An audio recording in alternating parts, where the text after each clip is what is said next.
प्रिय students, viewers, followers, रिश्ते, नाते, रिलेशंस, संबंध, अनुवाद करने का कोई इरादा नहीं है। चाहे जिस नाम से पुकारे, इनमें जब तक दो लोग होते हैं तब तक ये काफ़ी अच्छे चल सकते हैं। तीसरे का प्रवेश इन रिश्तों को प्रभावित करता है, अच्छा भी बनाता है और बुरा भी बनाता है। ये आपको तय करना है कि वो तीसरा कौन हो। पति पत्नी और वो हो तो ये वो कौन है? ये वो अगर पत्नी का मित्र है या पति की मित्र है तो रिलेशन बुरा भी हो सकता है, लेकिन ये वो अगर दोनों का प्यारा बच्चा है तो ये रिलेशन बहुत अच्छा हो सकता है। पति पत्नी और एक या दो प्यारे से बच्चे, तो ये वो हमें तय करना होता है कि ये वो कौन है। मेरे कहने से एक तीसरा अपने सभी संबंधों के बीच में डाल लीजिए। भाई भाई के बीच में, भाई बहन के बीच में, बहनों बहनों के बीच में, माता पुत्र, माता पुत्री, पिता पुत्र, पिता पुत्री, पति पत्नी, 8 रिश्ते जो ये होते हैं, इनके बीच में वो को डाल लीजिए, परमपिता परमेश्वर को। ज़्यादातर मैंने देखा है लड़के लड़कियों को कि जब उनका प्रेम प्रारंभ होता है, वही अवैध प्रेम, विवाह के पहले वाला, ये अवैध ही रहेगा, आप नाम कुछ भी दे दीजिए इसे। दिस इज़ इलीगल, असामाजिक है, एंटी सोशल है टोटली। आप इसको जस्टिफाई करें, करते रहे मेनू की, लेकिन ये है असामाजिक। समाजशास्त्र की किसी किताब में बता दीजिए कि कोई रिश्ता प्रेमी प्रेमिका का कहीं बताया गया हो। लैला मजनू मर गए, शीरी फरहाद मर गए, रोमियो जूलियट मर गए, सब मर के खप गए। प्रसिद्ध इसलिए हो गए कि मर गए या जिन्हें मिले नहीं।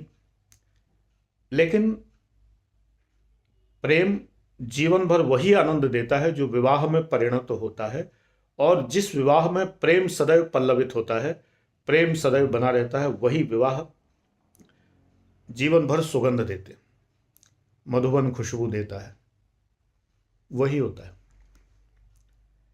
जब पति पत्नी के बीच में भी कुछ सीक्रेट मोमेंट्स हों, जैसे प्रेमी प्रेमिकाओं के बीच में होते हैं, ये तभी आते हैं जब हम ईश्वर को अपने बीच रखते हैं। आजकल युवा में एक 20 साल से ये बात चली आ रही है कि जब वो प्रेम प्रारंभ करते हैं तो प्रायः मिलने के लिए बहाना ढूंढते हैं। अचानक लड़का जब हनुमान मंदिर जाने लगे मंगलवार को, तो समझ लो कि कुछ गड़बड़ है। अचानक हनुमान जी के प्रति इतनी भक्ति कहाँ से उमड़ आई है? कभी पीछा करके भी देखिए पेरेंट्स। मैं तुझसे मिलने आई मंदिर जाने के बहाने, मौसमी चटर्जी की फिल्म का एक गाना था। मंदिर जाने के बहाने बहुत लोग मिलते रहे, एनीवे। लेकिन असली बात यह है कि प्रेम के बीच में वो ईश्वर नहीं है, वो लस्ट है। जब मंदिर जा रहे हैं तो प्रेमिका को पहले बोल दिया है या प्रेमिका ने प्रेमी को पहले बोल दिया है कि मंदिर में मिल जाना, तो उनके माइंड में वो भगवान, वो डाइटी, वो मूर्ति या वो ईश्वर नहीं होता है, वो प्रेमी या प्रेमिका होता है। तो वो ईश्वर बीच में नहीं आया। ईश्वर बीच में आने का मतलब है कि हम अपना प्रेम भी ईश्वर को समर्पित करें। यहां तक कि जो पति पत्नी के बीच में जो यौन संबंध होते हैं, वो भी ईश्वर का ही रूप है। धर्मार्थ कामो हम, भगवान घोषणा करते हैं।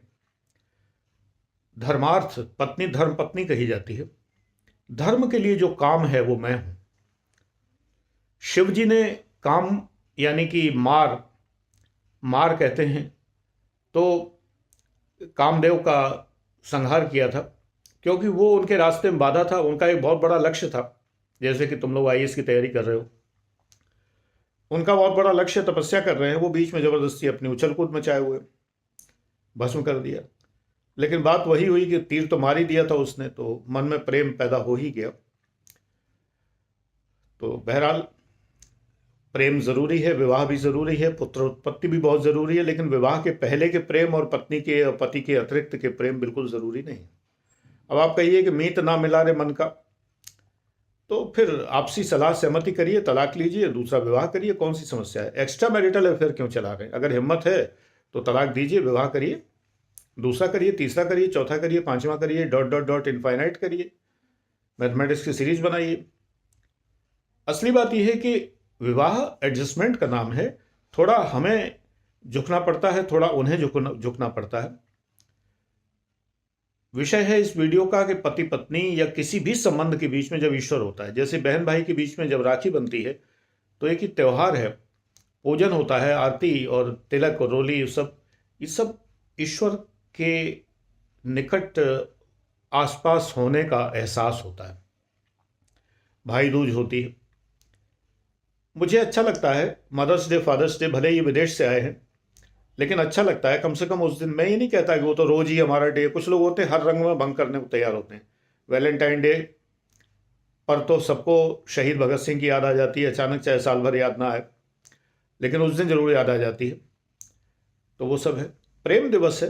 प्रेम तो वैध प्रेम भी होता है, अवैध प्रेम का मैं कभी वकालत नहीं करता। वैध प्रेम भी होता है। वैलेंटाइन डे क्यों ना मनाए, मनाता हूँ। एक बार मुझे याद है कि यहाँ पर एक रेस्टोरेंट है, उस बड़ा प्रसिद्ध, उसमें मैं पत्नी के साथ पहुंचा था। चारों तरफ युवा जोड़े थे और ज़्यादातर वही लड़के लड़कियां अविवाहित वाले। तो सब देख देख के उनमें कई लोग उठ के आए हमारे पास, अंकल आंटी आप लोगों को देख के बड़ा अच्छा लगता है। हमने कहा बेटा शादी करो, शादी करके आओ, जा हमें भी अच्छा लगेगा, अभी बिना शादी घूम रहे हो। बोले अंकल अब तो कल्चर ही ऐसा है, क्या करें। बहरहाल, तो मेरा कहना है कि हर रिश्ते में ईश्वर बीच में होना चाहिए, सब रिश्तों में। कई बार लोग कहते हैं कि बेडरूम में भगवान की मूर्ति नहीं होनी चाहिए। हाँ ठीक है, ना हो, बिल्कुल ठीक है। आप यौन क्रिया कर रहे हैं और सामने भगवान विष्णु, कृष्ण, गणेश जी और माँ दुर्गा, तो वो ठीक नहीं है। एक अलग माहौल होता है। मूर्ति हो ना हो, लेकिन आपके संबंध ईश्वर को समर्पित हो। ईश्वर काम को बुरा नहीं कहते, काम यानी यौन यानी सेक्स को बुरा नहीं कहते, लेकिन वो वैध हो। चलो अब दूसरी बात पे आते हैं। ये बातें कई बार बता भी चुका हूं। हमारे जो रिश्ते हैं उनका जो एक स्वरूप है, उसमें वो अगर तीसरा सकारात्मक तीसरा है, कैटलिस्ट है ना। एक होता है कैटलिस्ट, एक होता है रिटार्डर। हमारा प्रेम बहुत अच्छी तरह चल रहा है, लेकिन एक कैटलिस्ट आ गया तो और अच्छा चलने लगा, बच्चे पैदा हो गए, तो पति पत्नी दोनों जीवन की बगिया महकेगी महकेगी। कितना सुंदर गाना है। वो सपना मेरा होगा, वो सपना तेरा होगा, वो तेरा मेरा होगा। बहुत सुंदर गाना है। तो बच्चे की कल्पना करते हैं, इमेजिन करते हैं कि कैसा होगा, तो वो तीसरा संबंधों का कैटलिस्ट है। लेकिन वही तीसरा जब कभी कोई अवैध संबंध आ जाता है तो वो संबंधों में बिगाड़ कर देता है। इवन भाई भाइयों के संबंध में जब तीसरा आ जाता है, मित्रों को ज़्यादा महत्व देने लगते हैं। मैं मित्रों के खिलाफ हूँ हमेशा। जब मित्रों को महत्व देने लगते हैं तो भाई भाई में भेद डलवा देते हैं, बहनों बहनों में भेद डलवा देते हैं, सब रिश्तों में भेद पड़ जाता है, माता पिता के रिश्तों में। एक मेरा ड्राइवर था, तो उसने बताया कि उसके गांव में किसी ने अपने पिता की हत्या कर दी क्योंकि उसके मित्रों ने पिता के बारे में गलत बातें भर भर के उसके दिमाग में ये बैठा दिया था कि उसके पिता अपनी ज़मीन किसी और के नाम करने वाले हैं, और उसने हत्या कर दी। बाद में सब कागजात तलाशे गए तो वसीयत में बाकायदा पुत्रों के ही नाम लिखे थे और किसी का नाम नहीं लिखा था। तो बता रहा था कि बहुत छोटी सोच है सर लोगों की, ज़मीन जायदाद के पीछे पिता की हत्या कर दी। ये तीसरे का परिणाम है। तीसरा जो बीच में आ जाता है, ये गलत किस्म का तीसरा आता है। तो इस गलत किस्म के तीसरे से बचिए, और पति पत्नी के संबंधों में कुछ सीक्रेट मोमेंट्स रखिए जिन्हें सिर्फ आप ही जानते हैं। मैं एक एग्जांपल दूं। इलाहाबाद में मैं पढ़ता था, एमएससी किया, डिफिल किया, विवाहित था, दो बच्चों का पिता था। तो पत्नी बच्चों को बुलाया, वहाँ पत्नी बच्चों के साथ रहना पॉसिबल नहीं था, तो पत्नी बच्चों को बुलाया कुछ दिन घूम जाए। तो गिंजा रेस्टोरेंट, एल चिको रेस्टोरेंट और स्काईलैंड बहुत अच्छे, उस ज़माने में 3 स्टार ही बहुत बड़ी बात थी, इलाहाबाद में 5 स्टार कोई था नहीं, हमारे ख्याल से आज भी नहीं है कोई। अफोर्डेबल नहीं थे, लेकिन पत्नी आई थी तो हम लोग गिंजा में या स्काईलैंड में पहुंचे। वहाँ पर पुलाव ही सबसे सस्ता व्यंजन लगा जो हम लोग खा सकते थे। माहौल बहुत सुंदर था, लगभग अंधेरा सा, हर टेबल के ऊपर छोटी छोटी लाइट जल रही है, बहुत ही पॉश डिसेंट माहौल, खुशबू बिखरी हुई है, हल्का हल्का म्यूज़िक चल रहा है। तो जब पुलाव हम लोगों की टेबल पर आया, वेज पुलाव, हम लोग मांसाहारी नहीं हैं, तो वहाँ पर एक गाना आ रहा था, बाहों में तेरे मस्ती के डेरे। कोई और आ रहा था, मैंने फ़िलहाल ये गाना बताया। तो अब ये गाना जब भी, उस दिन से लेके आज तक जब भी आता है, तो हम लोग एक दूसरे को देख के मुस्कुराते हैं, क्योंकि वो गाना सुनते हुए हम लोगों ने एक दूसरे की आंखों में आंखें डाल के प्यार से वो भोजन किया। प्रश्न उस कीमत का नहीं था जो हमने उस खाने के लिए दी, प्रश्न उन मोमेंट्स का था जो उस जो कि बहुत महंगा खाना नहीं था, अफोर्डेबल नहीं था, पूरा खाना ऑर्डर कर ही नहीं सकते, जेब में पैसे नहीं थे इतने। ज़माना देखने में सस्ता लगता है, बैरे की टिप 25 पैसे होती थी, चवन्नी, इतनी ही टिप होती थी, नहीं तो 10 पैसे 5 पैसे बस, क्योंकि चाय जो है वो 10 पैसे की आती थी, कॉफ़ी जो है वो 50 पैसे की आती थी। ये रेट्स थे उस समय। गिंजा का पूरा बिल 11.5 रुपये का हुआ था, 50 पैसे टिप छोड़ दी गई। तो वो मोमेंट्स याद हैं, वो गाना जब भी आता है तो हमें अपने वो मोमेंट्स जीने का मौका मिलता है। आबा का गाना बज रहा था, ABBA एल्बम है, मुझे आबा और बोनी एम बहुत पसंद है। एल्चिको में हम लोग गए, 1975 की बात है, 75-76 की बात होगी। एल्चिको में गए तो बज रहा था गाना, व्हेन आई किस द टीचर। एक दूसरे को देख के मुस्करा रहे थे हम लोग कि देखो ये टीचर को ही किस कर रहे हैं, व्हेन आई किस द टीचर। फिर आया वो thank you for the music, ये सॉन्ग्स आए। अब तुम आश्चर्य की बात देखो कि अभी जब नोटबंदी हुई थी, जिस समय, मुझे वो ठीक से याद नहीं है, जो भी टाइम था, नोटबंदी के 1 महीने के अंदर हम लोग इलाहाबाद गए। अभी तो एलची को हमेशा जाते हैं, सिविल लाइंस में एक रेस्टोरेंट है एलची को, वहाँ गए, और बाय द वे एलची को में वही सॉन्ग बज रहा था, सेम। मैं मैनेजर के पास गया, मैंने कहा थैंक यू वेरी मच। बोले किस लिए? सर बताइए, कुछ खास अच्छा लगा? हमने कहा आप लोग अभी भी वही चीज़ मेंटेन किए हुए हैं। मैं फलाने सन में 1976-77 की बात, मैं तो हमेशा आता था यहाँ, लेकिन जो गाने तब आबा के, बोनी एम के बजते थे, या बीजीज के और ये सब, वो आप आज भी बजा रहे हैं। और बाय द वे, जब मैं पत्नी के साथ पहली बार आपके रेस्टोरेंट में आया था, तब यही गाना बज रहा था। आज मैं आपके सारे वेटर्स को टिप देना चाहता हूँ, उस समय दिल खोल के नहीं दे पाया था, थे ही नहीं पैसे मेरे पास में। तो बहुत ऑब्लाइज उसने फील किया। फ़ोटो वोटो भी हमारी न्यूज़पेपर के लिए उसने ली और अपने वेबसाइट पे डाली, सारी चीज़ें की, क्योंकि मेरा मन बहुत प्रसन्न हुआ। ये मोमेंट्स तो पत्नी के साथ जितने अच्छे शेयर होते हैं, आप बिल्कुल फ्रीली शेयर कर सकते हैं, कोई कुछ कह नहीं सकता, किसी का डर नहीं होता है। एक्स्ट्रा मैरिटल रिलेशन होते हैं, किसी का डर होता है, भय होता है कोई देख न ले, है। तो ये एक बहुत ही अद्भुत चीज़ होती है। पति पत्नी के रिश्ते के बीच में ईश्वर सदैव विद्यमान रहता है, क्योंकि ये धर्म पत्नी का रिश्ता होता है। लाइफ में अगर मेरी बात याद रखेंगे तो जीवन सुखी रहेगा। जीवन प्रबंधन ही उद्देश्य है।